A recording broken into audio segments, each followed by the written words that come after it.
What's up, DAW Nation? Welcome back to another episode of Behind the DAW. And in this week's episode, we have Nolan Atkins, also known as Amidy. Now, if you don't know Amidy, stop it. He is an amazing producer, vocalist. He's done collaborations with people like Seven Lions, Excision, AU5, Halion, Midas, Ganja White Knight, Wooli, Blastoise, William Black, Asora, Armin Hammer, and a bunch of other people. In this week's episode, we're going to be talking about things like how being a vocalist and a producer gives you a massive advantage in the scene, developing the skill of creating without expectations, the pros and the cons of tour life, and how having a supportive partner, boyfriend, girlfriend, wife, husband, can be a literal lifesaver when it comes to your career. And as always, we have a free download down in the description. And if you like this episode, then you are going to love the Golden Vocal System from Matthew Steeper. First off, if you don't know who Matthew Steeper is, you do. He's been on basically every song you've listened to in EDM. Hyperbole? Probably. But it doesn't matter. He's been everywhere. He has over 2 billion streams. He's done vocals for people like Illenium, Seven Lions, Excision,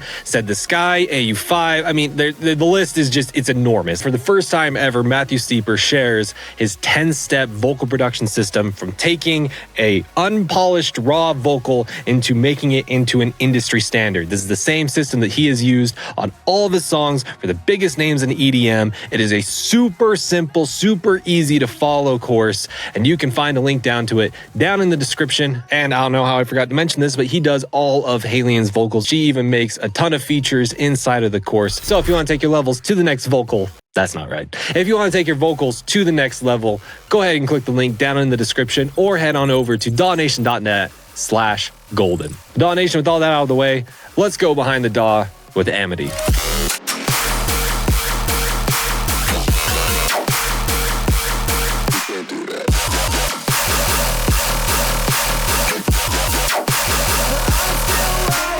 I want to welcome you back to another episode of Behind the DAW, and today we have Nolan Atkins, also known as Amidy. How you doing today, man? I'm doing good. Thank you for having me. How are you doing? I'm doing great, man. Me and Nolan, we go way back.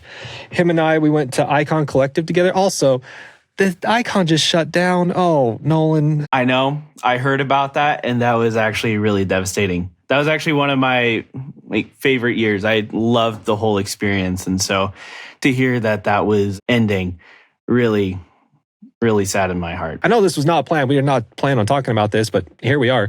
Do you know what happened? I don't know what happened. It was so sudden. I wish I had a little bit more info on that, but no, it literally out of the blue. Man, if you ever want a case study about not knowing the effect that you have on people, because there weren't people every day online on Facebook, Instagram, preaching Icon, saying, oh, it's the greatest thing in the world. But I'll tell you what, as soon as it disappeared, everyone started saying that. And so maybe we could take that nice little concept into our own lives and be like, if we disappeared right now, how many people would be devastated? And a lot of people would be devastated about Amidy leaving. Dude, don't do it. But Nolan, regardless, my guy, if you'd be so kind, could you tell DAW Nation what is one of the worst decisions that you've made for your music career? I feel like I've always been an advocate of no matter the mistake or bad decision or thing you do that you think is wrong, it always leads us into a better path or a way of learning to not make that mistake again. Because I mean, literally the whole music industry and being in this career path is just full of mistakes. You're going to get a lot of no's. You're going to get a lot of failures. You're going to make a lot of bad moves. And I feel like I've honestly made so many that I can't even think of one. It's like I'm racking my brain right now trying to think of one mistake that sticks out. I've thought about it. One mistake that I wish I stuck with guitar. I can play it, but I wish that I could just rip some solos at shows. And maybe that's going to be my mistake that I learn from and actually follow through and learn some guitar. I grew up playing piano, did some classes and stuff with guitar, but I never followed through with it. And I wish I did, because I'm really bummed, because I love the guitar. It's a beautiful instrument, and that could definitely be something that I learn next. amongst all the different hats and things that I wear. Do you see someone like Trifecta that's shredding at the show and you're like, yeah, that? Oh yeah, it'd be sick. Like, cause I think about like, oh man, cause like I already sing live at my shows. What if I'm ripping guitar and singing and playing some like drum pads and stuff? Like that would be such a fun experience. And I think that would be super cool to do. On a business aspect, that increases your value as the performer, right? Because can you talk about that a little bit with you not just being like a traditional DJ, right? You perform at your shows, you're singing there. Yeah. Do you feel like that gives you a significant edge with performance, with getting booked and stuff like that? Because you are a performer now. You're not just a curator of songs. Yeah, I mean, to a certain extent, I definitely think it comes down to a lot of music and things that I'm doing on the music side, but also having a unique experience that I'm able to bring to people is definitely an edge. I think it's a great experience because I'm able to constantly, because the way that I make my sets is that I'm constantly weaving in and out of DJing, singing live, DJing, singing live. So it's a constant balance of not too much of one, too much of the other. It's a nice balance of both, and they work very cohesively. And so the fact that I'm able to do the DJ stuff and have more of the really high energy, do the dubstep. Why am I saying it like that? You do the dubstep. I do the dubstep. And then jump around and then come to the front of the stage and sing along to my songs, I'm able to have that actual intimate moment with fans coming to the front of the stage, touching their hands, singing to them. Sometimes I even like to literally sit at the edge of the stage or the front of the stage and just kind of like be eye to eye with them. And it's just a really cool connecting experience with everyone that's there watching the show. That's super cool. And I want to keep talking about this. I just need to mention to DAW Nation, make sure to stay all the way to the end if you're listening. If you're listening, of course you're listening. How could you be listening if you're not listening? But if you're listening, make sure to stay all the way to the end because we're going to be asking Amidy what is the best decision that he has made for his music career. But I want to keep asking this. So we have mutual friends, Matthew Steeper and Halian. And, you know, I have some behind the scenes knowledge of the stress that comes with putting on a show where there is a vocalist. And I do wonder, you know, there may be people wondering, it's like how much more stress is added on by bringing a live element to the performance, because there are a lot, you know, it's the common DJ joke that you just show up and you put in a USB stick and people scream and just throw money and credit cards at you, and it's fantastic. So how much, you know, how stressful is it to add a vocal element to a live performance? Is it worth it? I guess that's the other question to that. Well, first of all, I totally think it is 100% worth it. I honestly sometimes feel awkward when I'm not singing because I feel like I'm not doing enough. Because to me, I'm a performer at heart and I love to be able to exert those emotions through singing. So that's, first of all, like it's totally worth it for me. It does add quite a bit of stress. There's a lot of equipment that comes with it that I have to bring and make sure I am not missing any bit of it. Because if I'm missing a piece of equipment, then it kind of crumbles the whole setup that I have. But yeah, it's not like a DJ setup where I just bring my headphones and USB, don't do any sound check, just show up 10 minutes before my set. No, I have to go like usually 2 to 3 hours before doors open, fully set up all my stuff, do a sound check that usually takes about an hour in total. And then after that, it's making sure that like I know my set, practicing it before the weekends, running through it, making sure I know the lyrics to my songs, especially to the new ones. Pretty much all the ones that have been around for a while, I know those super easy. But it's the new songs that always kind of throw a wrench in things. And I'm like, oh my gosh, am I gonna remember the lyrics? Actually, one crazy thing, here's a story. So I have my song with Ganja White Knight and Wooli called Rise Up. Amazing song. Love how that one turned out. But that one came together so quick. I think they asked me about it and I wrote to it and I wrote that one with Kelly actually, and we came up with that super quick, and I recorded that, and I think it was literally within like a week, 2 week span, we finished the song, and it was like a week before Lost Lands. And we're like, well, we need to perform it at Lost Lands. Like, come on. And I'm like, I don't know the words for this song. So literally through the week, I'm trying to prep for my set at Lost Lands while also trying to remember the lyrics for our new song. And I just remember waiting on stage during Ganja White Night's set. I have my Apple Notes with the lyrics on it, and I keep looking through, just kind of singing along. I'm like, okay, do I remember that? Like, okay, cool. I remember that section. Let's move on to the next section. And I'm like ready to go up, and I'm like, oh my gosh, I forgot all the lyrics. I like freaked out, had a complete blackout moment where I could not remember the words. And I was like, it's too late now. I have to go. I'm going up. We're making it work.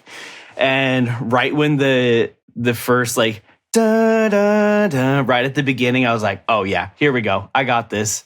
And that's happened to me before. So I knew to trust myself and not overthink it. Because when I overthink it, that's when I black out on lyrics.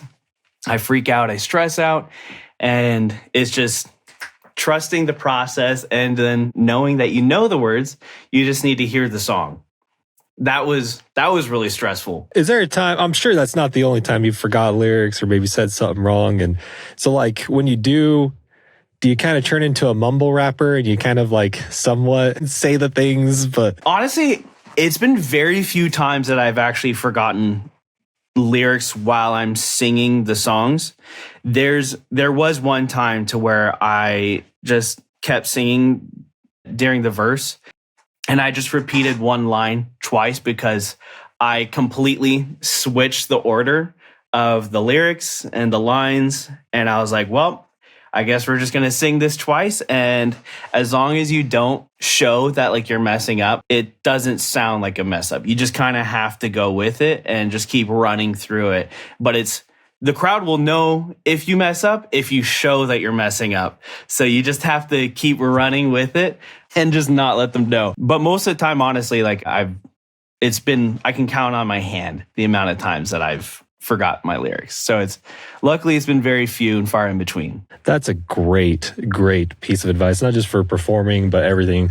Nothing is a mistake unless you show that it's a mistake, right? Everyone will, inherently wants to think the best of you, especially with your music stuff, and they just think that it's all purposeful. I remember watching Crywolf perform one time, and it was very clear. He had like some kind of MIDI controller to his chest that he was playing, and it's very clear to a music producer that there came a time where it came unplugged, all the lights turned off, and he just, dude, that kid just kept going. It looked like he was tickling his chest, and he had me sold. Yep, just keep running with it. That's a great piece of advice, which leads me to like a bigger concept and also a smaller concept, which is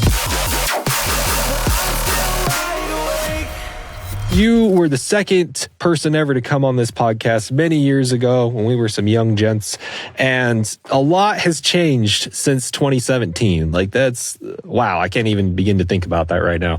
And so, back then you were not touring consistently. You were doing kind of one-off shows here and there. Oh my goodness, dude.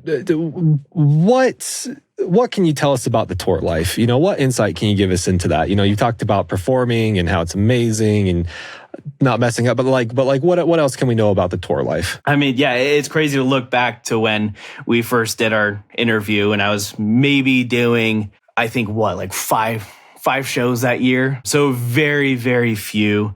And I was really just trying to get my foot in the door in the industry and try and figure things out. But now, yeah, it's been crazy. I've performed in almost every state in the US.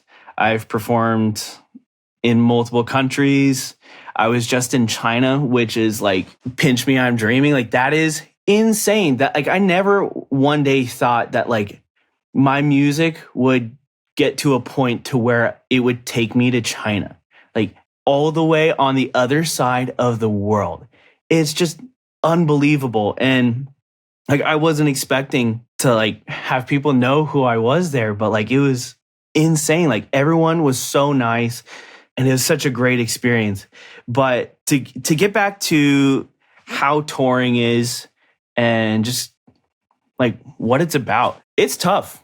It's a lot of fun. It's definitely a lot of fun. There's a lot of highs and lows. It's great being able to perform, do what I love.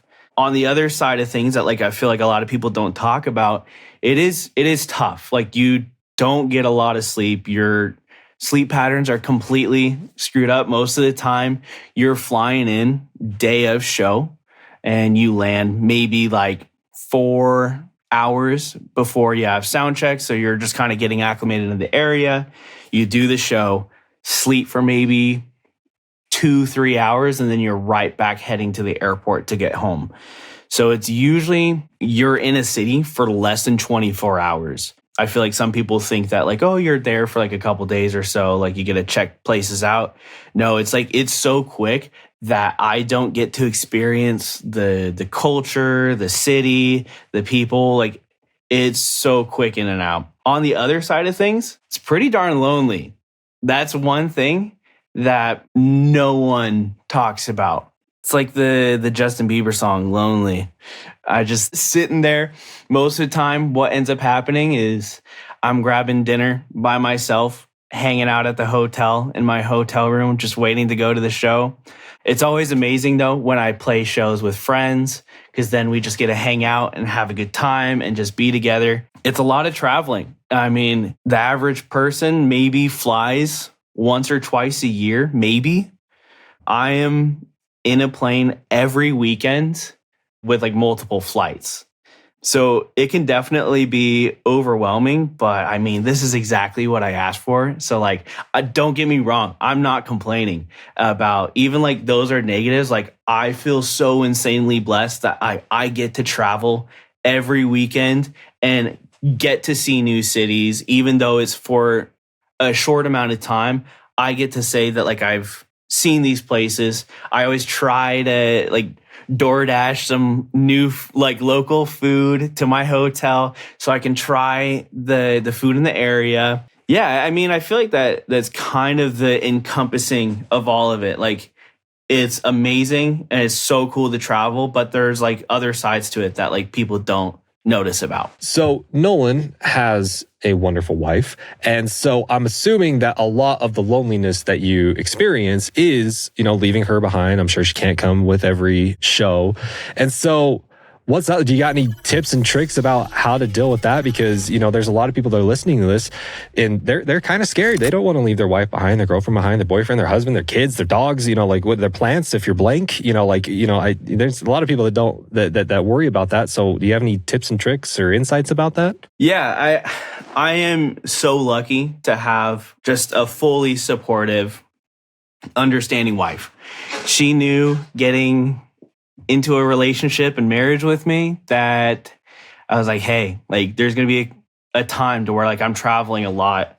And she knew that getting into this marriage with me, and she has been so insanely supportive with everything that I've done and with all my travels. And like, yeah, it's tough. It's definitely tough leaving your significant other because like you're experiencing these things in these new places. And all you can think about is like, oh my gosh, like this would be so awesome if my wife was here to experience this really cool milestone or city that I'm in, to be able to experience those things together and bond over those things. There's many times to where I'm thinking about that, but my end goal is obviously to get to a place to where she can come with me the majority of the time. Obviously, there's going to be shows that are just going to be like quick in and out kind of shows, but then for hopefully for the majority of shows that she can come with and experience this crazy life of touring with me a bit more. Like most of the time for like big shows, so like festivals, I'll always try and get her to come with me, especially like big milestone pieces. I really wanted to get her to come to China, but it just didn't work out with her work. She was already busy and just like flights are insanely expensive to China. But like Bass Canyon. That was a huge milestone for me. I had been wanting to play at the Gorge ever since I started. And I was like, I don't care like how much it's going to be. Like, get time off of work and you're coming with. Like, let's go on this adventure together. And I'm so glad she did come with. Like, oh my gosh, we have crazy stories now, because like we experienced the whole weather massive storm that happened at the Gorge, and like we're running away from the storm trying to like stay safe and like not get hit by flying trash cans. And we randomly ended up in like Dion Timmer's green room, just hanging out with everyone, trying to stay safe from the storm. And it's just like experiences like that, even as crazy as they are, like it's things that like we now have like stories that we can talk about as we travel together. So hopefully that's the end goal. I think that's something that is super important that anyone who's getting into this industry, this profession, absolutely needs to understand. It's the same if you're, not just as a music producer or a touring DJ or anything, if you're in any profession that requires you to leave for a certain amount of time. It's how freaking important it is to have someone that's going to back you up when you're doing this kind of stuff. I mean, do you think even for a second that you would be where you were at if your wife wasn't, even half of as supportive as she has been? You know what I mean? Can you even? She's absolutely a key ingredient to your success. Correct? Absolutely. Number one supporter, always has my back and has pushed me so much to become a better person, just a better producer, and honestly, just continue to put that drive in me even when I feel down. Because it's a roller coaster. The whole industry is a roller coaster, and like there's a lot of ups and downs. And so having someone to help you up when you're down and celebrate when you're up is kind of crucial.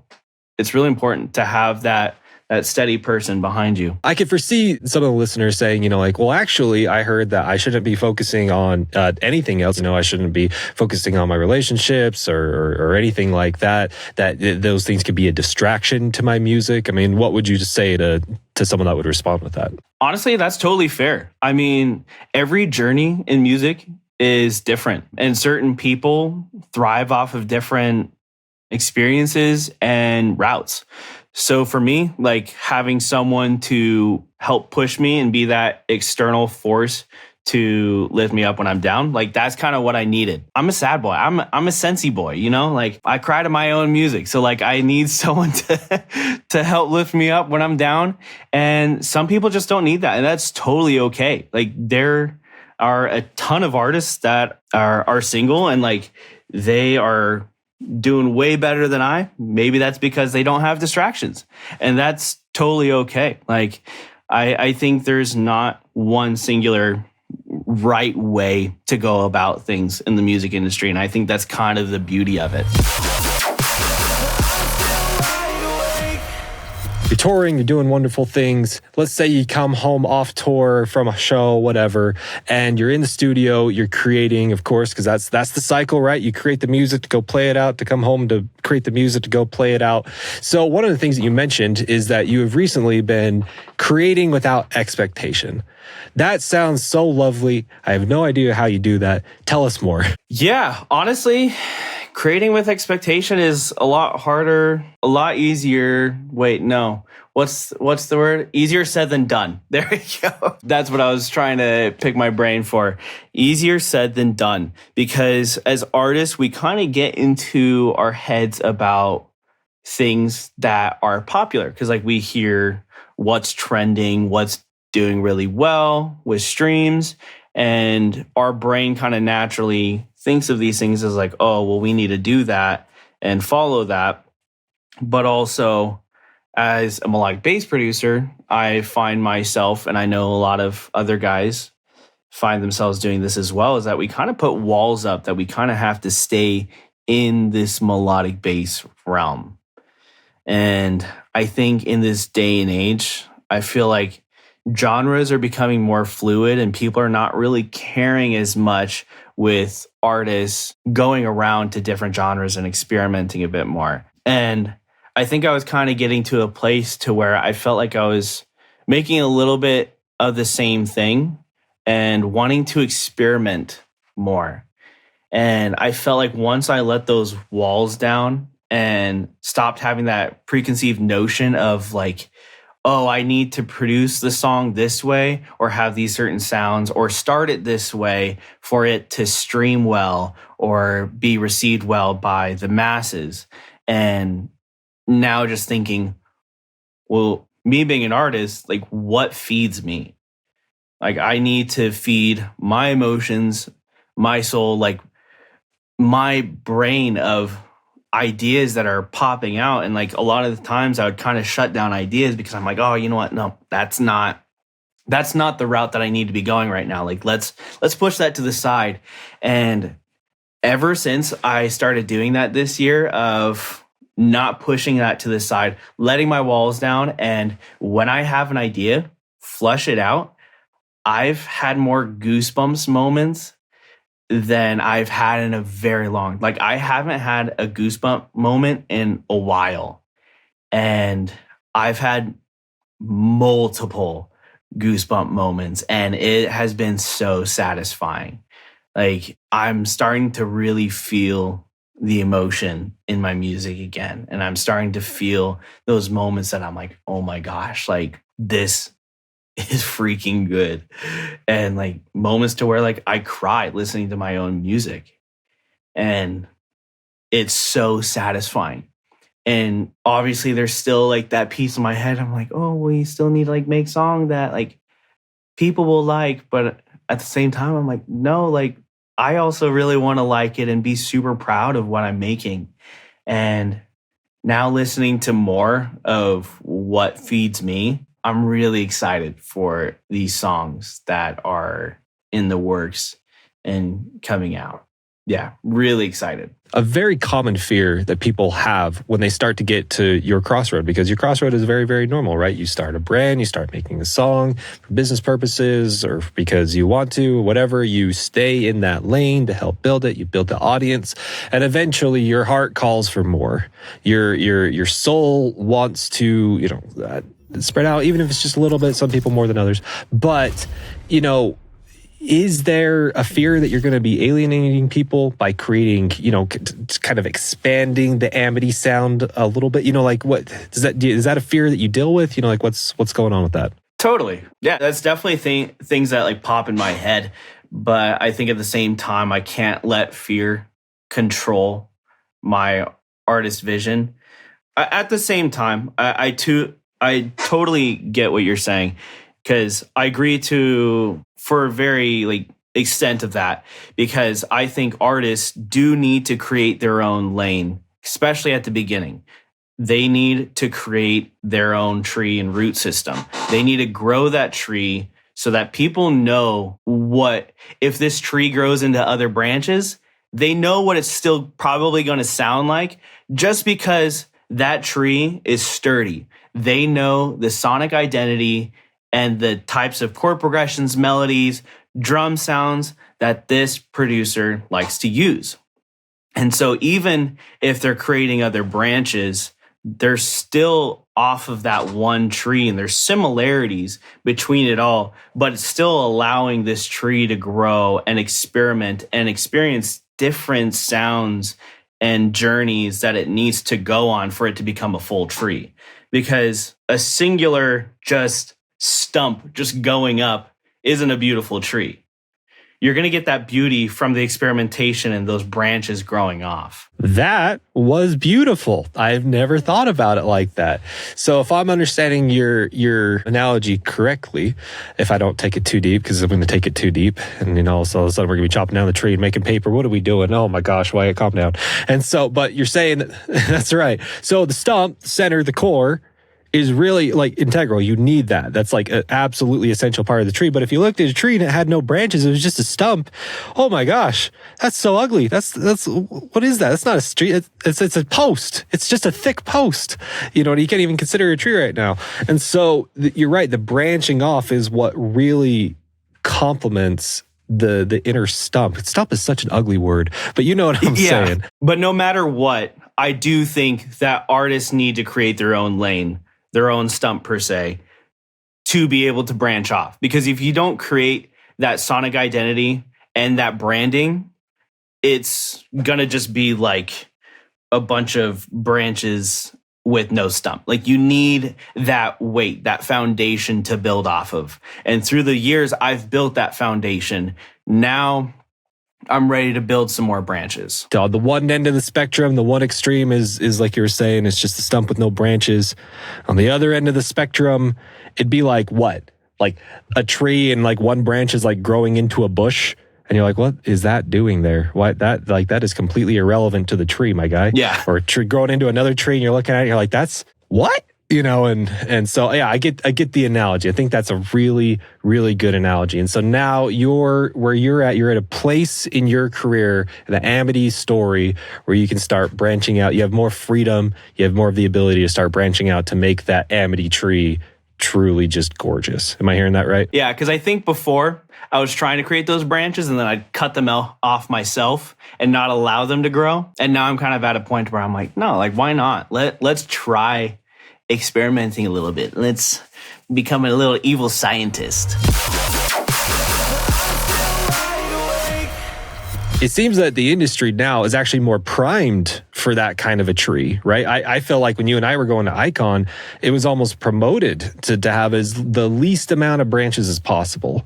And of course, maybe that was just because we were beginners, we were starting our careers and everything, and that totally makes sense. But it almost seems like the industry at large is actually more primed for that now. Can you tell us more about that? Yeah, I mean, we can kind of just see a shift in genres in general. I mean, it's a natural kind of, things are always mutating and transforming and evolving in the EDM industry, where certain genres have their rise and fall. They'll hit their peak and then they become stale. Other ones will hit their peak, then become stale. So it's a constant ever moving of genres that become popular. And as we're seeing, a lot more artists are not really sticking to one genre. I mean, you see a lot of artists now that are making trap now more or house more. Like it really all kind of like the borders have fallen. And I feel like so many artists are doing it now that fans aren't really kind of holding to be like, oh, you make melodic bass, you have to stick with that. Or you make house, you can only stick with that. Like John Summit and Subfocus. And I believe Julia Church is the fantastic vocalist on that song. Amazing song. But who would have thought, like a couple years ago, that strictly house artist was gonna do a house and drum and bass song? Like things are now mashing up that had never really become popular to mash up before. And I think we're seeing that experimentation a lot more. And I think people are becoming a little bit more accepting of that now. And now it's time to just run with the wind, the wild winds. I should probably just be thankful that that's happening, but I'm far too curious not to ask this question. Why? What has changed? Like is the culture at large changed? Like what? Because I agree with you. I do feel like there is so much more breathing room for different genres. Why? What is, like, do you have any indication of why that's so much more acceptable? Yeah. So at least my thought process on it is because all of the genres have seen their peak and dipped, and they've all gone through that evolution now to where we're like, okay, well, there's a cycle. There, just kind of like fashion, there's a cycle of like every 20 years, a fashion kind of comes back. Now, like the early 2000s, 90s, like loose clothing is more popular. It's the same thing with music, is that certain styles like to come back. Like everyone's remixing classic songs like from the early 2000s, and they're absolutely blowing up because I think there's kind of like that sound of nostalgia that everyone's kind of wanting. So mixing the new and the old blends both of them together, and kind of like Hannah Montana, you get the best of both worlds with them. That was an awful metaphor. Hold on. Wait 1 second. You just brought up a core memory for me. Weren't you in Hannah Montana or some Nickelodeon show or something? You were a background guy going crazy in the back. Is that right? Yeah, I used to do extra work for Nickelodeon. So I was in Victorious and iCarly. My gosh, dude. Oh my gosh. Okay. Totally like sad twist to this funny memory. Have you watched the documentary of the on-set stuff? Have you seen that? Yeah, terrible. Did you experience it? Like, did you see any of that? Did you? No, I didn't, but it was weird to think that I was in the same room with him. Yeah. What was his name? Dan Schneider. Yeah, Dan Schneider. Oh, what a... Ooh, yucky. We gotta brush our teeth now. Like, yeah, definitely weird to think that I was in the same room with him multiple times. Oh, that is terrifying, Nolan. Oh my gosh. Okay, thank you for going on that side quest for me. Anyways, back to what we were talking about. So we have this revolving door. It's going around, you know, just like fashion genres are doing that now. And because of that, you know, the way the Nurko put it is that it's a revolving door. It's a genre revolving door. That has prepped the listeners for much more diversity in music. Is that correct? Is that what you're saying? I think that's a great way, to put it. The revolving door. Everyone's heard it all before, so now everyone's more familiar with it now. So everyone's familiar with all the genres, so now we can make something new by combining all the familiarity and threading them together. That's amazing. So do you feel like, I mean... Is there any big, huge new genre that could come out that could absolutely throw a wrench in the machine and kind of reset us? Because if I take a step back, I think one of the reasons why it was so hard to do this, 10 years ago, was because that's when all of these genres were like being created. You know what I mean? Or at least popularized. Popularized. Thank you. That's that Texas education you got there. You can say that out loud. And so there was such hard borders between like dubstep and future bass and house and drum and bass and so on and so forth. Even though these existed in other places, they're becoming Americanized and blah, blah, blah, blah, blah, all the stuff. And so what I'm saying is now that those genres have been around for so long, it's fine to start, dissolving the borders and kind of mixing and mashing, and people are more familiar with them. Is it possible that we could see like a version 2 of that where like a whole bunch of new genres come out? We kind of have to like set up the borders again and kind of restart just with like all different genres and names and stuff. Does that make sense? Yeah, no, that does make sense. But I don't think those walls are ever going to come back up. I think we're at a place of innovation because I think everyone's, at least a lot of producers that I know, are kind of at this point of like, it's time to innovate. Like I personally, like, I feel like I'm at a place that like I want to innovate. Like I want to do something, like try new things. Like I said, like experimentation. Like I feel like this is the time right now is to innovate and experiment and try different genres that I haven't done before. So I don't think we'll ever see those walls pop up again because I think we've gotten too far advanced into the evolution of EDM. All right, let's get to the rapid fire questions. All right, we got some questions here for Nolan. Is your middle name Lee? It is, yes. No way. I remembered that. Nolan Lee Atkins. That's good memory right there. What is an unpopular or controversial opinion you have about the music industry? I don't know. This isn't like controversial or anything, but I definitely think that vocalists need more just attention that they deserve, because I feel like vocalists make the song. Like they can make it or break it, and you can think of like so many hit songs in EDM and the vocalist gets looked over 80% of the time, and that's just like absolutely devastating, because what are the parts that you sing along at the shows? The vocals. So not controversial, but I think it's definitely something that needs to be said. Yep, you're absolutely right. And we're actually going to take a little side quest, because if Matthew Steeper listened to this and we didn't talk about the importance of vocals in music, we're going to get a stern text. And so we got to talk about that really quickly. You are a prime specimen of what Matthew Steeper talks about. Here you are, you're a DJ producer, and because you are a vocalist, all of a sudden your ability to connect with a lot more people, your ability to collab with people, your ability to pitch to labels, all of a sudden shoots through the freaking roof. Because all of a sudden you provide a service that no one else can replicate. No one else can replicate the Nolan Lee Atkins. I'm still saying your name right?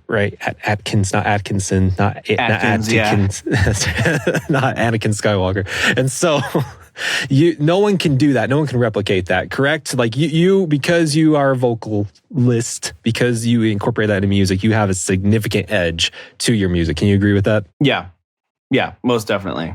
And also, because of that, would you also agree that if you work on a song with someone else and they, bring their own vocalist, or you get an external vocalist, because you work so much on your vocals, you're primed to work on other people's vocals. You have so much more experience to work on other people's vocals. Can we agree with that? Yeah, very much so. I actually help, because I do like mentoring sessions, so I help my students a lot with learning how to deal with vocals, process them, because they're a pain in the butt to deal with.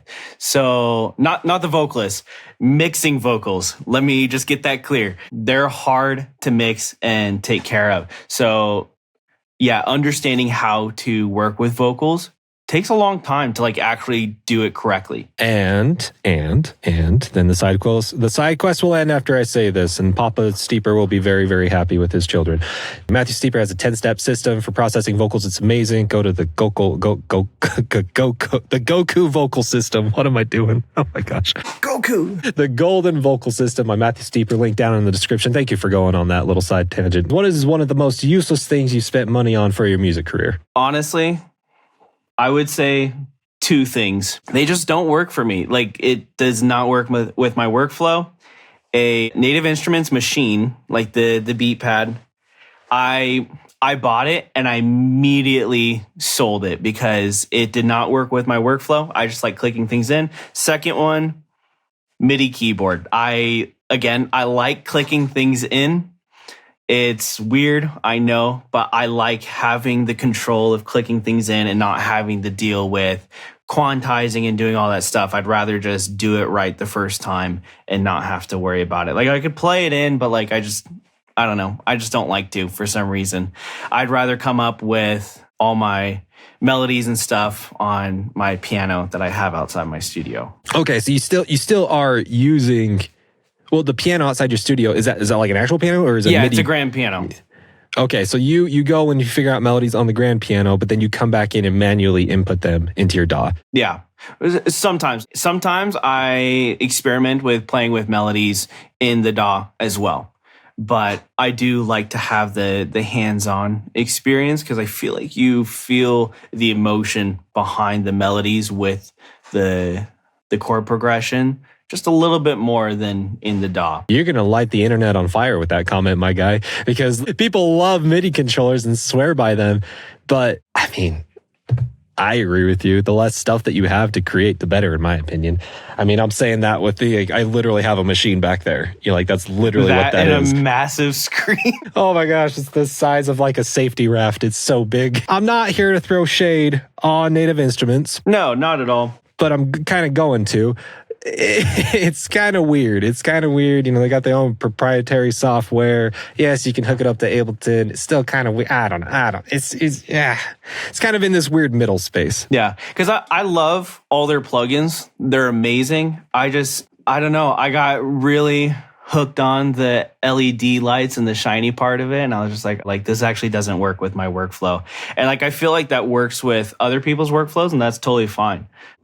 With EDM, everything has to be so on grid anyways. So you're going to end up quantizing most stuff that you put in to be exactly on grid. So I might as well just click it in, because it's going to take me a ton of tries to get that weird rhythm right or whatever. So I'd rather just do it all by hand. So the inverse to that question is, what's one of the best things you spent money on for your music career? Definitely my microphone. Have you guys heard his voice? Have you done your due diligence by listening to this episode? Have you harmonized with his vocals, singing back his lyrics? What are you guys doing? Yeah, harmonize. Send me a video of you harmonizing. That'd be amazing. That's amazing. But I mean, how can you have the trademark Nolan Lee Atkins, Amidy Incorporated LLC vocals, unless you have a beautiful microphone? What microphone do you have, by the way? I use the Slate Digital modeling microphone, And then I pair it with the Slate Digital VMS1 preamp, which is specifically built for this microphone so that it models even more accurately to other microphones. You have good things to say about that microphone? I mean, obviously, duh, because you're using it. But I mean, it works out for you. You're happy with it. Yeah, it's been a great microphone. It's a workhorse. It really just kind of does it all. So I've been truly happy. Who knows? Maybe down the road, I'll eventually upgrade.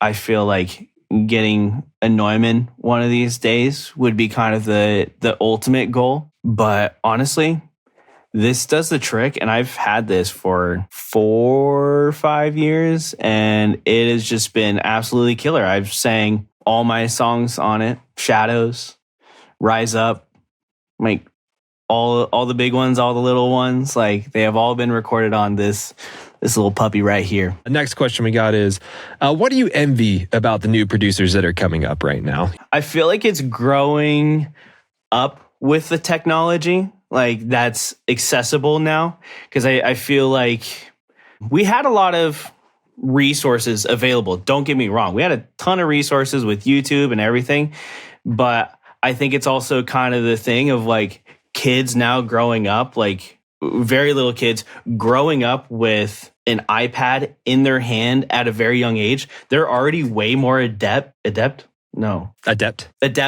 than most of us in technology. Like, they are so quickly learning technology that it's like crazy second nature. So by the time they get to our age, they'll be twice as knowledgeable in technology and faster than us with all of that, just because they grew up with it at a younger age than us. I feel like that's kind of the advantage, but that's also not an excuse. Like, I feel like a lot of producers get very complacent and they're like, okay, well, I'm good. Like, no, like it's a constant learning curve. Like, there's never a time that you should not be learning. Like, you should always be learning and growing your production chops, any singing chops, like piano, whatever it is, like, always be learning. And I should practice what I preach and actually really learn the guitar. I focus all my other learning stuff on like production and like trying to get better at growing those skills constantly. So don't get me wrong, like, it's easy to point fingers of like, oh, like, yeah, they're going to have an easier time. And they probably will, just because, again, they grew up with it at an earlier age and they can get into it. It's more accessible at an earlier age too. But that doesn't give an excuse to us not being able to constantly keep learning and growing. What's a plugin or music production software you can't live without? I mean, I'm a full-on supporter of Ableton. I think it's the best for production. It's the most efficient. It may not be the most beautiful, but I bet your bottom dollar that it is one of the most efficient DAWs out there, for sure. Like, you'll be able to produce and do things in 10 seconds that take 2 minutes on other DAWs. So Ableton all the way. I love my strings. I'm a big fan of strings and orchestral instruments. So Native Instruments, this is your time to shine. Their Essentials orchestral kit, or whatever it's called, is amazing. Love all that stuff. I have to have a piano. I use Emotional Piano. I believe it's by Sound Iron. That one's really good. Sounds really good. Really solid. And then obviously, like, Serum. Serum is a prime one, and kind of a random one that I feel like no one ever talks about. Spire. Oh, Spire. What a gem. Tell us more. Spire. Ooh. If you're looking up like trans packs and stuff like that, they will have some of the thickest super saws you'll ever hear.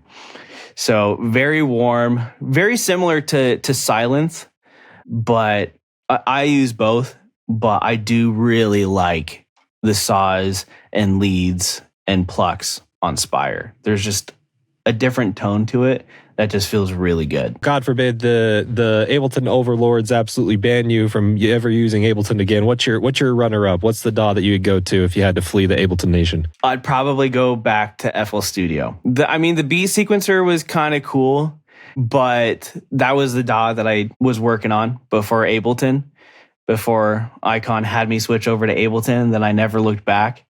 So I'd probably go back to FL Studio. I'm not a Logic guy. I've really tried, but it's hard to do anything in that. With you being a vocalist, do you use the comping in Ableton now, like religiously? Yeah. And that was like the one big seller that Logic had, is the comping.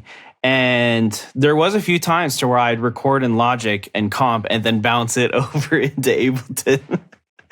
But then, yeah, once they got the comping in Ableton, game over. That was it. What's plugin or music production software that you think is overrated? That is overrated. Yep. Everyone says it's dope and you're like, is it? Are you sure? Omnisphere. Yeah, I'm kind of there too. Tell me more. It's so expensive. And like when I got it, I was like, oh yes, it's going to be so sick. I swear I've only like realistically used like 5 sounds in total from Omnisphere that I've been happy with. Like it's all right. It's honestly, I feel like it's better for different genres, for like hip hop, because it has a bunch of those kind of hip hop style sounds. But for EDM, it ain't it. No. It's not the Sad Boy plugin. No, not at all. Oh my gosh. Oh, that's a great answer. I think that Omnisphere, 10 years ago, because it's how old now? It's like it's as been old as around. Us. How old is it? It was back in the day. Back in the day, the 90s came in a cereal box. It was back in the day when software used to come on a hard drive. Wow, that was a real time of life. Actually, mine is on CDs. Those aren't real. Just stop it. My Omnisphere came on CDs, not even a hard drive, not a solid state. What do you do with it now? You and the wife go play Frisbee out in the park with the dogs? Is that what you do? Yeah, just chuck it around because I can't even use it anymore. Like, I have no drive, like CD drive for it. Yeah, man, as a coaster, use it as a coaster. It's an expensive coaster. That's a freaking expensive coaster, $500 coaster. Oh my gosh, dude, that's crazy. Well, Nolan Lee Atkins, you've been so kind. You've shared so much wisdom with us. We went through so many different topics. It's been absolutely incredible catching back up and hearing all your amazing stuff. This sounds like a pitch. It's not a pitch. I'm shooting off the cuff right here. Anyways, we're leading all this to the big question everyone's been dying to hear. What is one of the best decisions you made for your music career? Honestly, it was... So to fill you all in, I started just as a producer. I only made music and I would have a vocalist on my tracks. I wouldn't sing on them. I truly hated hearing myself sing. That was a hard thing because for a long time, like, I just hated hearing myself back. And it wasn't until, like, I think 2016, and I had grown up singing, but it was more like live, like musical theater. Like, and it was always live stuff, and singing in studios and hearing yourself back is always so different than singing live, because you're not hearing that just raw feedback of every single crack and mistake and terrible sound in your voice. And I was obviously still growing up and figuring out my voice in general. But the biggest turn of events and biggest move that I made was choosing to start singing on my tracks. Even though I didn't like hearing myself, I knew it was something that could be a standout kind of edge in my music. And from there, it just took a ton of work and getting very comfortable. And it honestly wasn't like until years down that I actually felt good about hearing myself. I would always cringe showing people my music because vocals are such a raw instrument, because it's literally you. It's not like you're playing guitar and like you play it poorly and people are like, oh, like that's kind of crappy guitar playing. Like, well, it's a guitar. But if people are like, your vocals are kind of crappy, like, that's you. That's them just dishing on you. And so that was always the scariest part, is like really putting it all out and not being afraid, even though like I was terrified of what I sounded like. I eventually got to that point to where I was strong enough.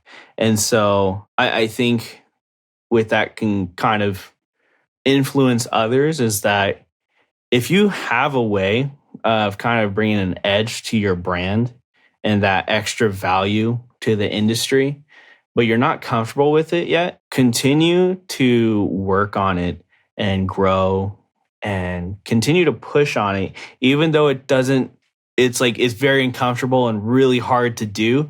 Just keep doing it because you'll eventually get to a point to where you do feel comfortable and it can actually bring a really big value to your brand. I could not agree more, dude. Absolutely. I can't tell you how many times I've been listening to a song that, it's just a banger. There's no vocals. And I'm like, if there were vocals on this, it just like 40% better immediately. Just like heart check.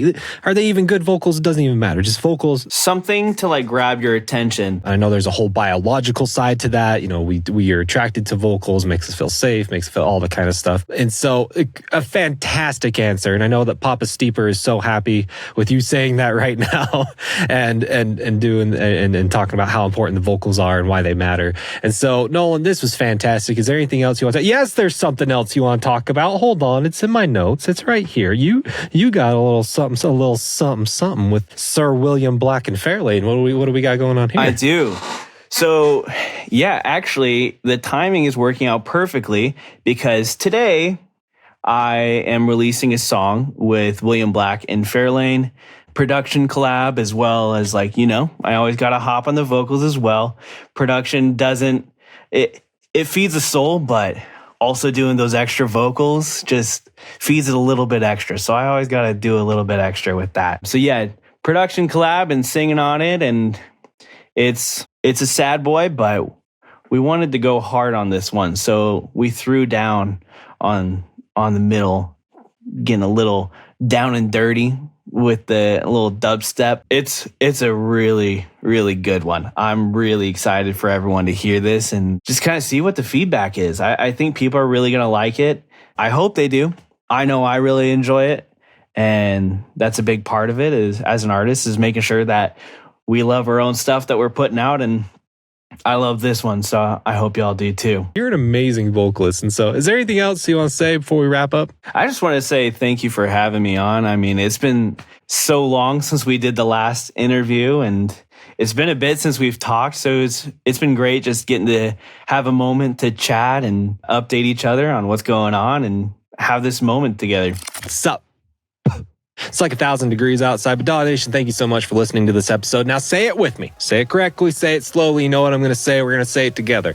There is a link down in the description for a free download. Great job. You're getting so good at saying that. Make sure to go get it. I know you haven't gotten it yet. Go get it. Also, if you love this episode, then you are going to love... What? What are you going to love? What are you going to do? What are you going to love? You're going to love the Golden Vocal System from Matthew Steeper. Learn his 10-step vocal production system. It is fantastic. It is amazing. You need vocals. Vocals are the best. You need them in your songs. Level up your music.